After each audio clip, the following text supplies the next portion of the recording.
Phosphorus दवाई के बारे में। तो क्या है कि जो बहुत से लोग जो है ताकत के रूप में जो है जो मल्टीविटामिन कैप्सूल होते हैं या एलोपैथिक में, तो वो बड़ी धातुगत रूप में जो है फास्फोरस को इस्तेमाल कराते हैं, तो उससे बहुत बड़े शरीर के अंदर जो है नुकसान होते हैं। तो अब ये देखिए क्या क्या होता है उसमें, जो है हेपेटाइटिस की दिक्कत हो जाती है, जो आंत है उनमें जो इन्फेक्शन हो जाता है, और जो है कहीं भी शरीर के अंदर जो है ब्लीडिंग आना शुरू हो जाता है। और जैसे टीबी वगैरह है, अगर टीबी का अंश अगर उसके शरीर में है, अगर आपने उसको धातुगत रूप में अगर उसको लिया है,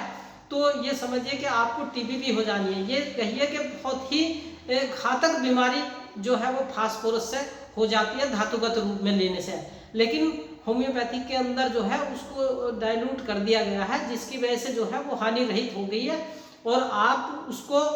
अगर जहाँ कहीं अगर उसकी ज़रूरत है तो आप होम्योपैथिक जो पद्धति के अनुसार जो दवाई तैयार की गई है या होम्योपैथ के हिसाब से मानिए, तो उसमें आपको लेने से कोई किसी तरह का नुकसान नहीं होगा, लेकिन फिर भी बड़ी सूझबूझ के साथ उसमें उसको लेना चाहिए। क्योंकि जहाँ शरीर की किसी व्यक्ति के शरीर की इम्यूनिटी अगर वीक होती है,